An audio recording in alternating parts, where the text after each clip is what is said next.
میں ہندو گھرانے سے تعلق رکھتی تھی جہاں بیٹیوں کا پڑھنا لکھنا بہت برا سمجھا جاتا تھا۔ میری دادی نے میری پرورش کی تھی۔ میرے اماں ابا ایک دوسرے سے طلاق لے کر مجھے دادی کے پاس تنہا چھوڑ کر اپنی اپنی زندگی میں ایسے مصروف ہوئے کہ مجھے بالکل بھول گئے۔ میں ان کی اکلوتی اولاد تھی۔ میری دادی بہت سخت مزاج کی تھی۔ وہ مجھے گھر سے باہر نکلنے نہیں دیتی تھی۔ میں ہر وقت گھر میں قید رہتی تھی۔ اکثر اماں ابا کو یاد کر کے میں بہت رویا کرتی تھی، مگر میری دادی کو مجھ پر ترس نہ آتا۔ وہ سارا دن مجھ سے گھر کے کام کرواتی اور جب میں تھک کر دادی سے شکوہ کرتی تو وہ مجھے تانا دیتی کہ ایک تو تمہارے اماں ابا اتنی بڑی ذمہ داری میرے سر ڈال گئے ہیں، اس پر اگر تمہیں کام کرنا پڑ رہا ہے تو میرے سر پر کوئی احسان نہیں کر رہی، میں بھی تو تمہاری مصیبت جھیل رہی ہوں۔ میرا نام پوجا ہے اور میں اپنے ماں باپ کی اکلوتی بیٹی ہوں، یا یہ کہنا بہتر ہوگا کہ میں اپنے بد نصیب ماں باپ کی بد نصیب بیٹی تھی۔ مجھے اکثر اپنی دادی کی باتوں پر بہت افسوس ہوتا اور اپنے ماں باپ کے لیے میرے دل میں نفرت پیدا ہو جاتی، کیونکہ آج یہاں میں جس مقام پر تھی وہ صرف اور صرف میرے ماں باپ کی وجہ سے تھا۔ مجھے پڑھنے لکھنے کا بہت شوق تھا، مگر میری دادی نے مجھے پڑھانے سے صاف منع کر دیا تھا۔ وہ یہ کہتی تھی کہ میں تمہاری ذمہ داری نہیں اٹھا سکتی۔ کل کو اگر تم میرے چہرے پر کالک مل گئی جیسے تمہاری ماں نے ہماری عزت کا جنازہ نکالا تھا۔ میں تنہا کمرے میں بیٹھی روتی رہتی، مگر مجھے آسرا اور سہارا دینے کے لیے کوئی موجود نہ ہوتا۔ الٹا دادی ہر وقت کہتی رہتی کہ گھر میں نحوست پھیلا رہی ہو، اپنی ماں کی طرح تم بھی منحوس ہو۔ میں اس روز کو کوستی جس میں میری اماں مجھے جنم دیتے ہی ابا کو چھوڑ کر اپنے عاشق کے ساتھ بھاگ گئی۔ کاش میں پیدا ہی نہ ہوتی۔ بیٹیوں کو اکثر اپنے ماں باپ کا کیا ہی بھگتنا پڑتا ہے، اور میں بھی اپنے ماں کا کیا بھگت رہی تھی۔ میرے ابا نے میری اماں کو طلاق دے دی اور دوسری شادی کر کے دوسرے شہر چلے گئے۔ ان کے لیے تو میں بھی ایک گناہ ہی تھی۔ دوسری شادی کے بعد ابا نے بھی کبھی مل کر مجھے نہ دیکھا، اور اکثر اوقات تو وہ کسی مہینے خرچہ بھی نہیں بھیجتے تھے۔ میری دادی نے مجھے دوپہر کے وقت کپڑے دھو کر اوپر ڈالنے کو کہا۔ میں کپڑے دھو کر چھت پر سکھانے کے لیے گئی کہ میرے ساتھ والے گھر میں عجیب سی ہلچل محسوس ہوئی، جبکہ وہ کافی عرصے سے خالی پڑا تھا۔ میں اکثر اوقات چھت پر آ کر اس گھر کو دیکھتی رہتی، جس کی ویرانگی میرے اندر کی ویرانگی کی طرح محسوس ہوتی تھی۔ مجھے اس گھر میں دیکھ کر بہت سکون ملتا تھا۔ میں نے چوری چھپے چھت سے ہی دوسرے گھر میں دیکھا تو وہاں اب کوئی فیملی نظر آ رہی تھی۔ میں کافی حیران ہوئی، نہ جانے یہ لوگ کب یہاں آئے۔ سردیوں کے دن شروع ہونے والے تھے۔ ہر طرف ٹھنڈی ہواؤں کا راج تھا۔ دن جلدی رات میں بدل جاتا تھا اور راتیں اتنی لمبی کہ کٹنے کا نام ہی نہ لیتی تھی۔ میں ابھی ساتھ والے گھر میں دیکھ ہی رہی تھی کہ اچانک ان کے داخلی دروازے سے ایک لڑکا اندر داخل ہوا، جس کی نظر سیدھا مجھ پر پڑی۔ میں تو اس کو دیکھ کر بوکھلا ہی گئی تھی اور جلدی سے دیوار کے ساتھ ہی چھپ گئی۔ اس سے پہلے کہ دادی یہ سب دیکھتی، میں جلدی سے نیچے چلی گئی۔ اس روز کے بعد میں نے کبھی ساتھ والوں کے گھر جھانک کر نہیں دیکھا تھا۔ دسمبر کی سردیاں چل رہی تھیں۔ بہت وقت کے بعد باہر دھوپ کا نظارہ ہوا تو میں بھی ٹھنڈ سے بچنے کے لیے چھت پر چلی گئی اور دھوپ میں بیٹھی دھوپ سیکنے لگی۔ مجھے علم ہی نہ ہوا کہ کب کوئی ساتھ والی چھت پر آ کر مجھ پر نظر ٹکائے کھڑا تھا۔ میں دھوپ سیکتے وہاں ہی سو گئی۔ آنکھ تو اس وقت کھلی جب دادی کی اونچی اونچی آوازیں چھت پر سنائی دینے لگیں۔ وہ غصے سے کہہ رہی تھی کہ جلدی نیچے آؤ، ہمیں مندر جانا ہے۔ میری آنکھ کھلی تو وہ لڑکا ابھی بھی مجھے ہی دیکھ رہا تھا۔ میں ایک دم خوفزدہ ہوئی اور اپنے کپڑے سنبھالتی جلدی سے نیچے جانے لگی، مگر میرے قدم وہاں ہی جم گئے جب اس لڑکے نے مجھے آواز دی۔ میں نے مڑ کر اسے دیکھا تو وہ مسکرا کر کہنے لگا کہ تم بہت خوبصورت ہو، کیوں بھاگ رہی ہو مجھ سے؟ کافی دنوں بعد تمہارا نظارہ ہوا تو نظریں ہٹانے کو دل ہی نہیں کر رہا تھا۔ کبھی آنا ہمارے گھر میں بھی، کوئی مہمان نوازی کا موقع دینا۔ میں اس کی بات سنتے جلدی سے نیچے چلی گئی، کیونکہ دادی مسلسل چلا رہی تھی۔ ہمیں مندر سے آتے ہوئے شام ہو گئی۔ میرے ہاتھ میں پرساد تھا۔ ہم لوگ گھر کے اندر داخل ہونے لگے کہ ساتھ والے ہمسایوں کے گھر سے ایک عورت باہر نکلی جس نے حجاب لیا ہوا تھا۔ یقیناً وہ مسلمان عورت تھی۔ میں نے ٹھنڈی آہ بھری، کیونکہ میں مسلمان نہیں تھی اور میرے دل میں اب اس لڑکے کے لیے ہلکی ہلکی سی ہلچل شروع ہو گئی تھی۔ میں نے خود کو سنبھالا اور دل کو بہلایا کہ میں ہندو ہوں اور وہ ایک مسلمان۔ ایک روز دادی کو دوسرے شہر اپنی بہن کی عیادت کے لیے جانا پڑا۔ میں گھر میں اکیلی تھی۔ اکثر ایسا ہی ہوتا تھا کہ دادی مجھے اکیلا گھر چھوڑ کر اپنے رشتہ داروں کو ملنے جلنے چلی جایا کرتی تھی۔ میں گھر کی صفائی کر کے ابھی پوجا شروع کرنے ہی لگی تھی کہ اچانک زور زور سے دروازہ کھٹکنے لگا۔ میں ایک دم چونک گئی کیونکہ دادی نے تو ایک روز بعد آنا تھا، پھر یہ کون تھا؟ میں دروازہ کھولنے گئی کیونکہ وہاں سب مسلمان رہتے تھے، ایک بس ہم دونوں دادی پوتی ہی ہندو تھے، تبھی ہمارے گھر کوئی نہیں آتا تھا۔ میں نے گھبراتے ہوئے دروازہ کھولا تو سامنے کھڑے وجود کو دیکھ کر میں اپنی جگہ ساکت ہو گئی کیونکہ وہ وہی لڑکا تھا۔ میں نے ڈرتے ڈرتے کہا کہ دادی گھر نہیں ہے، آپ کل آنا۔ تو وہ مسکرانے لگا اور کہنے لگا کہ کوئی بات نہیں، بس امی نے یہ کھیر بنائی تھی، ہمارے گھر آج میلاد تھا تو کھیر بانٹی ہے۔ میں نے اس لڑکے سے بولا کہ میں یہ کھیر نہیں لے سکتی، تو وہ کافی حیران ہوا اور کہنے لگا کیوں نہیں لے سکتی آپ یہ کھیر؟ میں نے جب اس کو بتایا کہ میں ہندو ہوں اور آپ مسلمان، آپ کے گھر سے آیا کھانا میں نہیں کھا سکتی، مجھے گناہ ہوگا۔ پہلے تو وہ حیران ہوا، پھر وہاں سے واپس چلا گیا۔ میں گھر کے اندر آ کر پھوٹ پھوٹ کر رونے لگی کیونکہ مجھے اس لڑکے سے محبت ہو گئی تھی، مگر ہمارا مذہب الگ تھا، تبھی میں اس سے شادی نہیں کر سکتی تھی۔ مگر اب ہم لوگوں کی روز ملاقات ہونے لگی تھی۔ میں دادی سے چھپ کر روز چھت پر چلی جاتی اور اس لڑکے سے باتیں کرنے لگتی۔ اس لڑکے کا نام بلال تھا۔ مجھے بلال سے باتیں کرتے رہنا بہت اچھا لگتا تھا۔ میں ہر وقت اسی کوشش میں ہوتی کہ جب مجھے موقع ملے اور میں بلال سے ملنے جاؤں۔ وہ بھی اتنا ہی بے قرار ہوتا تھا۔ ایک روز مجھ سے ملنے بلال چھت پر آیا تو کافی اداس تھا۔ میں نے حیرانگی سے اس سے پوچھا کہ کیا ہوا ہے، اتنے سنجیدہ کیوں ہو؟ تو کہنے لگا میری اماں میرا رشتہ دیکھ رہی ہیں، وہ میری شادی کرنا چاہتی ہیں۔ میرے دل کو ایک دم دھڑکا لگا۔ میں نے چونک کر بلال کی طرف دیکھا تو وہ بھی مجھے ہی دیکھ رہا تھا۔ میری آنکھیں نمکین پانیوں سے بھرنے لگیں۔ میں نے بلال سے کہا کہ تمہارے اماں ابا تمہارے لیے یقیناً بہترین سوچ رہے ہیں، تم ان کا کہا مان لو اور ان کی پسند کردہ لڑکی سے شادی کر لو۔ مگر بلال تو جیسے ہتھے سے ہی اکھڑ گیا۔ مجھے کہنے لگا کہ میں شادی کروں گا تو صرف تم سے، ورنہ کنوارا ہی رہوں گا۔ مجھے بہت حیرت ہوئی۔ میں نے بلال کی طرف چونک کر دیکھا، مجھے اس کا دماغی توازن درست نہیں لگ رہا تھا۔ مجھے لگا وہ اپنے ہوش میں نہیں ہے۔ میں نے بلال کو یاد دلوایا کہ میں مسلمان نہیں ہوں، مگر بلال کی تو ایک ہی ضد تھی کہ وہ شادی صرف مجھ سے کرے گا۔ بلال مجھے کہنے لگا کہ ہمارے پاس ایک راستہ ہے، اگر ہم دونوں بھاگ جائیں اور دوسرے شہر جا کر ایک مولوی صاحب سے اس کے بارے میں بات چیت کروں گا، مجھے یقین ہے کہ وہ ہمارا نکاح کروا دیں گے۔ میں نے بلال کو بتا رکھا تھا کہ میری دادی کا سلوک میرے ساتھ کیسا ہے۔ بلال نے مجھے کہا کہ اس طرح تمہاری دادی سے بھی تمہاری جان چھوٹ جائے گی اور میں تمہیں بہت خوش رکھوں گا۔ مجھے بلال کی باتوں پر یقین آ گیا کہ وہ بھی تو میری خاطر اپنا گھر بار چھوڑ رہا تھا، اور پھر میں دادی سے بھی تو جان چھڑوانا چاہتی تھی۔ آخر کو انہوں نے مجھے دیا ہی کیا تھا ماں سوائے تانوں کے؟ میں نے اور بلال نے گھر سے بھاگنے کا پلان بنا لیا اور اگلی صبح ہی ہم دونوں سب سے چھپ کر گھر سے بھاگ گئے۔ میں نہیں جانتی تھی کہ پیچھے دادی میرے بارے میں کیا سوچیں گی یا محلے میں لوگ انہیں کیا کہیں گے۔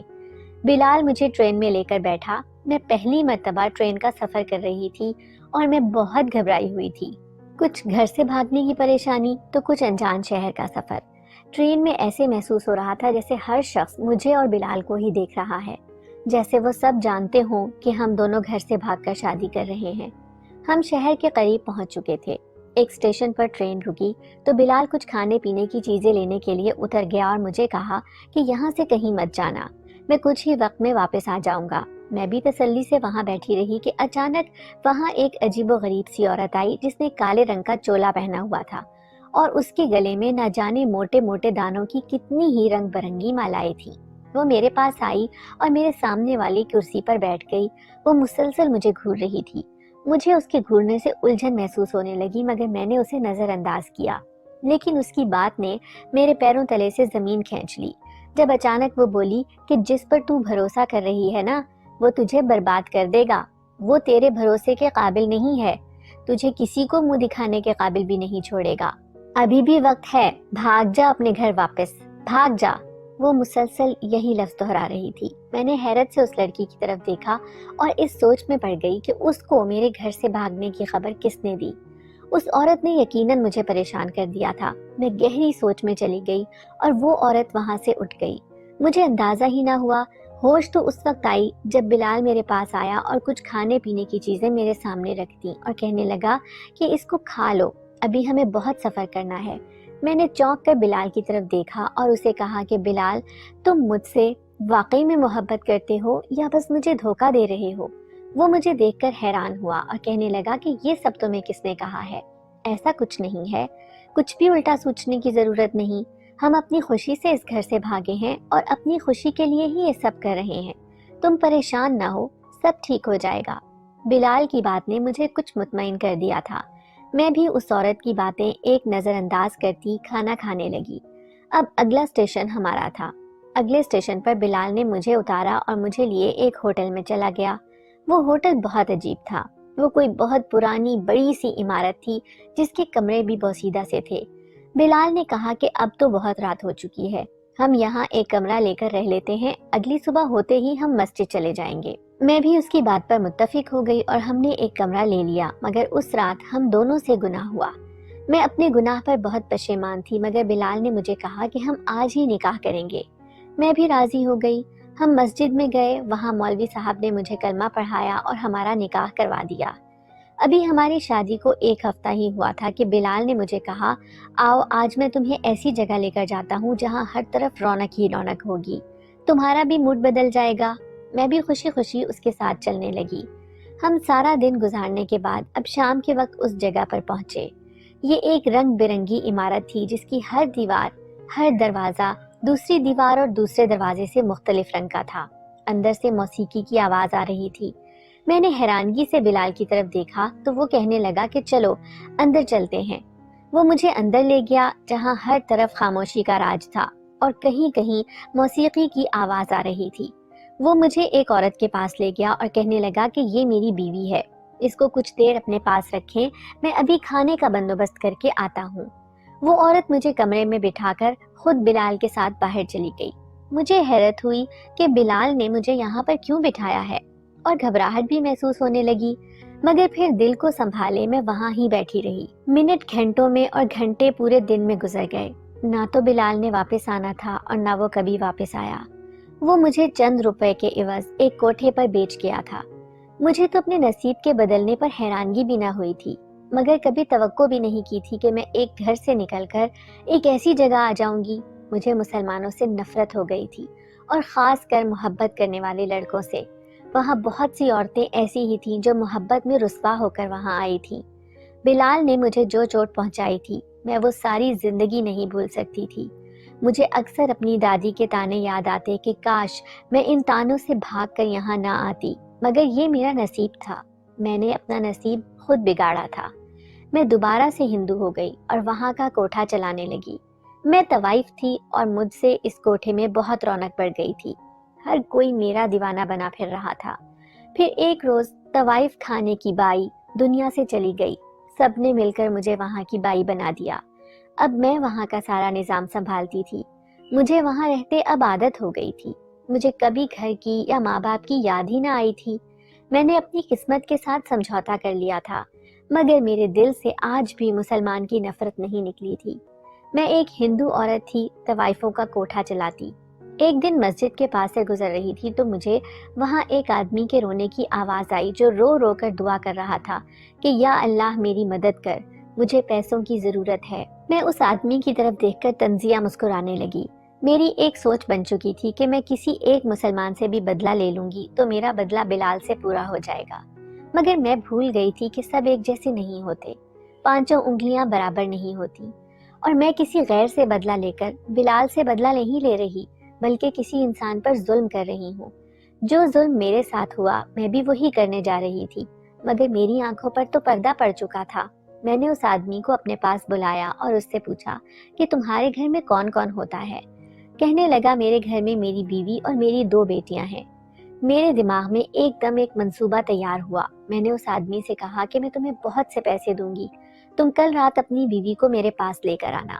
میرے دماغ میں ایک شیطانی منصوبہ تھا، وہ بھی میری بات مان گیا اور اگلے روز ہی اپنی بیوی کو میرے پاس لے آیا۔ جیسے ہی اس کی بیوی میرے پاس آئی میں نے اسے بے ہوشی کا شربت پلا دیا۔ مسلمان عورت کا سن کر گاہکوں کی لائن لگ گئی۔ جیسے ہی میں نے ایک آدمی کو اس کے پاس بھیجا وہ تو باہر ہی نہ آیا۔ مجھے بہت حیرت ہوئی۔ میں نے کئی بار دروازہ کھٹکھٹایا مگر اندر سے کوئی آواز نہ آئی۔ کچھ دیر بعد جب مجھ سے برداشت نہ ہوا تو تجسس کے مارے میں نے اندر جا کر دیکھا تو میں سجدے میں گر گئی، کیونکہ وہ تو کمرے میں بیٹھا نوافل ادا کر رہا تھا اور وہ لڑکی بستر پر لیٹی سو رہی تھی۔ یقیناً وہ ابھی بھی بے ہوش تھی۔ اس آدمی کے سجدوں میں نہ جانے ایسی کیا کشش تھی کہ میں اسے مسلسل دیکھتی جا رہی تھی۔ میرا دل ہی نہیں چاہ رہا تھا کہ میں اس سے نظریں پھیروں۔ میں بے دھیانی میں اسے مسلسل گھور رہی تھی۔ ہوش میں تو تب آئی جب اس لڑکے نے میری طرف دیکھا اور کہنے لگا، آپ ہمارے کمرے میں کیا کر رہی ہیں؟ میری آنکھوں سے نہ جانے کب آنسو بہنے لگے تھے۔ میں پھوٹ پھوٹ کر رونے لگی اور کہنے لگی کہ تمہارا اللہ تو بہت مہربان ہے نا، پھر اس نے مجھ پر اتنا ظلم کیوں کیا؟ وہ پہلے حیرت سے مجھے دیکھنے لگا، پھر اندر لیٹی لڑکی کا خیال کرتے ہوئے مجھے باہر لے آیا اور دروازہ بند کر دیا۔ وہ مجھ سے کہنے لگا کہ کیا ہوا ہے تمہارے ساتھ؟ کیا کیا ہے میرے اللہ نے تمہارے ساتھ کہ تمہیں اللہ سے اتنا شکوہ ہے؟ اللہ سے شکوہ نہیں کرتے، وہ جو کرتا ہے ہمارے حق میں بہتر ہوتا ہے۔ میں اس کی بات سن کر طنزیہ مسکرانے لگی اور کہنے لگی، نہ جانے اس میں کیا مصلحت تھی جو اس نے مجھے اس راستے پر لا کر کھڑا کر دیا، جہاں سے نہ میں آگے جا سکتی تھی نہ پیچھے مڑ سکتی تھی۔ وہ لڑکا میری بات کو بہت غور سے سنتا رہا۔ اس نے مجھ سے پوچھا کہ تمہیں رب سے اتنا شکوہ ہے کہ کبھی تم نے اپنے شکوے کا اظہار اپنے خدا سے کیا؟ میں اس کی طرف خاموشی سے دیکھنے لگی تو اس نے مجھے بیٹھنے کا اشارہ کیا۔ میں ایک طرف بیٹھ گئی تو وہ کہنے لگا، دو چیزیں انسان کی زندگی میں بہت اہم کردار ادا کرتی ہیں، ایک ناراضگی اور ایک خوشنودی۔ جب اللہ کسی بندے سے ناراض ہوتا ہے تو وہ اس سے سجدے کی توفیق چھین لیتا ہے اور انسان اللہ سے شکوہ کرنے لگتا ہے، مگر جب اللہ کسی بندے سے خوش ہوتا ہے تو اس کے اندر صبر ڈال دیتا ہے اور اس کو سجدے سے نوازتا ہے۔ تم پر جب مصیبت آئی تو کیا تم نے صبر کیا؟ وہ مجھ سے سوال کر رہا تھا مگر میرے پاس جواب نہیں تھا۔ یہ بات حقیقت تھی کہ جب مجھ پر یہ مصیبت آئی تو میں اللہ سے شکوہ کرنے لگی، مسلمانوں کو برا بھلا کہنے لگی۔ اس لڑکے نے مجھے کہا کہ جس عورت کو تم بہلا کر یہاں لے آئی ہو، کیا تم اس پر ظلم نہیں کر رہی؟ تمہیں خود کی تکلیف ہے نا کہ تم پر ظلم ہوا، مگر جو تم دوسرے پر ظلم کر رہی ہو اس کا جواب کون دے گا؟ میں نے چونک کر اس آدمی کی طرف دیکھا اور حیرانگی سے سوالیہ نظروں سے اسے دیکھنے لگی کہ اسے کیسے معلوم ہوا کہ اس عورت کو میں لے کر آئی ہوں۔ وہ مسکرانے لگا اور کہنے لگا کہ جس وقت تم نے اس مسلمان آدمی کو اپنی بیوی لانے کو کہا تھا، اس وقت میں بھی وہاں نماز ادا کرنے ہی آیا تھا۔ اگر میں اس وقت تمہاری گفتگو نہ سنتا تو میں اس عورت کی عزت بچانے یہاں نہ پہنچتا۔ وہ لڑکا بہت نیک اور شریف انسان لگ رہا تھا۔ اس نے تو میری آنکھیں کھول دی تھی۔ میں نے اس کو بتانا شروع کیا کہ میرے ساتھ کیا ہوا۔ مجھے ایسے لگ رہا تھا کہ جیسے وہ میری بات سنے گا تو وہ بھی اس بات سے متفق ہوگا کہ میرے ساتھ اللہ نے ظلم کیا ہے۔ میں نے اسے بتایا کہ بلال کے مجھے یہاں چھوڑ جانے کے بعد میں حاملہ ہو گئی تھی، مگر جب مجھے علم ہوا کہ میں بیٹی پیدا کرنے والی ہوں تو میں ڈر گئی اور میں نے اپنا حمل ضائع کروا دیا، کیونکہ میں ایک اور پوجا پیدا نہیں کرنا چاہتی تھی۔ میں ڈر گئی تھی کہ کل کو اگر میری بیٹی بڑی ہوگی تو اسے بھی اسی کوٹھے پر بیٹھنا پڑے گا۔ ابھی تو بلال کو اس بات کا حساب بھی دینا باقی تھا۔ میں اس لڑکے کو اپنی تمام کہانی سنا رہی تھی کہ مجھے یہاں پر رہتے ہوئے کیا کیا ظلم برداشت کرنے پڑے، کون کون سے ظلم کے پہاڑ مجھ پر ٹوٹے ہیں۔ وہ خاموشی سے سب سنتا رہا۔ جب میری بات ختم ہوئی تو میں پھوٹ پھوٹ کر رو رہی تھی۔ اس نے مجھے رونے دیا اور کہنے لگا کہ تم پر یہ آزمائش ہے، مگر تم نے اس کو اپنی غلطی بنا لیا ہے۔ تم نے پہلا گناہ کیا اپنے ماں باپ اور اپنی دادی کو تنہا چھوڑ کر، ان کو دھوکہ دے کر گھر سے بھاگنے کا، کسی غیر پر اتنا بھروسہ کرنا، اور وہ بھی اس شخص پر جو نامحرم ہو۔ اس کے ساتھ بھاگنے کے بعد تم دونوں سے جو گناہ ہوا اس کا تو حساب ہی الگ ہے۔ پھر نکاح کے بعد وہ تمہیں یہاں چھوڑ گیا۔ یہ سب تمہیں ظلم نظر آ رہے ہیں، مگر تمہیں اپنے گناہ نظر کیوں نہیں آ رہے؟ تمہیں اس بات کا شکوہ ہے نا کہ اس شخص نے تمہیں یہاں کیوں چھوڑا؟ تو میں تمہیں ایک بات بتا دوں کہ مرد کی ذات کو جب نکاح سے پہلے ہی سب کچھ فراہم کر دیا جائے تو وہ عورت کی طرح بے وقوف بالکل نہیں ہے کہ وہ اسی لڑکی سے نکاح کرے۔ وہ یہ بات سوچنے لگے گا کہ اگر یہ سب کچھ مجھے فراہم کر سکتی ہے تو میرے بعد کسی اور کو بھی یہ سہولت دے سکتی ہے۔ اس لڑکے کی بات اپنی جگہ بالکل درست تھی۔ میں اس لڑکے سے پوچھنے لگی کہ تو پھر مجھے کیا کرنا چاہیے تھا؟ وہ مسکرایا اور کہنے لگا، جس وقت وہ تمہیں یہاں چھوڑ کر گیا تھا تمہیں سب سے پہلے اپنی ذات کے لیے لڑنا چاہیے تھا۔ اگر تم لڑ نہیں سکتی تھی تو تمہیں صبر کرنا چاہیے تھا۔ تم پر جو ظلم ہوا وہ رب دیکھ رہا تھا۔ جب ایک انسان اپنے اوپر ہونے والے ظلم کو خاموشی سے اللہ کے سپرد کر کے برداشت کرتا ہے تو اللہ اس ظلم کا بدلہ خود لیتا ہے۔ مگر جب انسان ہی اپنا بدلہ خود لے لے تو پھر اللہ انسان اور انسان کے بدلے کے درمیان نہیں پڑتا۔ تم نے بھی ایسا ہی کیا۔ تمہیں بلال کی طرف سے جو دھوکہ ملا، تم نے تمام مسلمان بہن بھائیوں سے اپنے دل میں نفرت پیدا کر کے ان سے بدلہ لینا چاہا، تو پھر تم جب سب کچھ کر سکتی ہو تو اللہ سے کیسا شکوہ؟ میں نے اس لڑکے کا نام پوچھا تو وہ مسکرانے لگا اور کہنے لگا میرا نام جنید ہے۔ میں نے اس کے آگے ہاتھ جوڑ لیے اور جنید سے کہا کہ خدا را مجھے یہاں سے نکال دو، میں یہاں نہیں رہنا چاہتی۔ جنید نے حیرت سے میری طرف دیکھا اور کہا تم پھر خود غرض بن رہی ہو، میں تمہیں ہرگز یہ نہیں کہوں گا کہ تم یہ کام جاری رکھو، مگر تم ان سب کی سربراہ ہو، یہاں رہنے والی ہر عورت کی ذمہ داری تم پر ہے۔ تم چاہو تو اس عمارت کو طوائف خانے کی جگہ ایک یتیم خانہ بھی بنا سکتی ہو، جو عورت بے بس اور بے سہارا ہو تم اسے یہاں سہارا بھی دے سکتی ہو، مگر ایسے خود غرض بن کے ان سب کو ان کے حال پر چھوڑ کر بھاگنا ماں سوائے خود غرضی کے اور کچھ نہیں ہے۔ جنید کی بات پر میں نے ایک ٹھنڈی آہ بھری۔ یہ کام اتنا آسان نہیں تھا، مگر میں نے بھی سوچ لیا تھا کہ کچھ بھی ہو جائے میں خود کو بدلوں گی اور یہاں رہنے والی ہر عورت کی ڈھال بنوں گی۔ میں نے جنید سے کہا کہ میں طوائف خانہ بند کرنا چاہتی ہوں، مجھے اس کے لیے کیا کرنا پڑے گا؟ جنید نے کہا کہ میں تمہیں سہارا دوں گا، میں تمہارے ساتھ رہوں گا، جس جگہ تمہیں میری ضرورت محسوس ہوئی تم بس ایک آواز دینا، میں دوڑا چلا آؤں گا۔ جنید کا اتنا سہارا ہی میرے لیے کافی تھا۔ میں نے وہ طوائف خانہ بند کر کے وہاں یتیم خانہ کھولا۔ پہلے پہل تو میرے لیے بہت مشکل ہوئی کیونکہ گاہکوں کی لائن لگی ہوتی تھی اور جب میں ان کو اندر آنے سے روکتی تو وہ چیخو پکار کرتے، مگر میں نے ہمت نہ ہاری اور یہ سب میں میرا سب سے زیادہ ساتھ جنید نے دیا۔ میں اکثر جنید اور بلال کا موازنہ کرتی تو حیران رہ جاتی کہ دونوں ہی مسلمان ہیں، مگر ایک کچھ تو دوسرا کچھ اور ہی تھا۔ اس بات سے ہی میں نے یہ اندازہ لگایا کہ مذہب کوئی بھی ہو، اچھائی اور برائی کے بغیر نامکمل ہے۔ میں نے اس طوائف خانے میں رہنے والی نہ جانے کتنی عورتوں کو پناہ دی اور ان کی کفالت کا بوجھ اٹھایا۔ میں نے انہیں محنت کرنا سکھایا، خود بھی دن رات محنت کرتی۔ سب تھوڑے پیسے کماتے مگر سکون کی روٹی کھا کر سوتے تھے۔ سب کچھ بہت اچھا چل رہا تھا، مگر شاید اب میری اصل آزمائش کا وقت آیا تھا۔ شاید رب مجھے آزمانا چاہتا تھا کہ اب کی بار آزمائش ملنے پر میں کیا رد عمل کرتی ہوں۔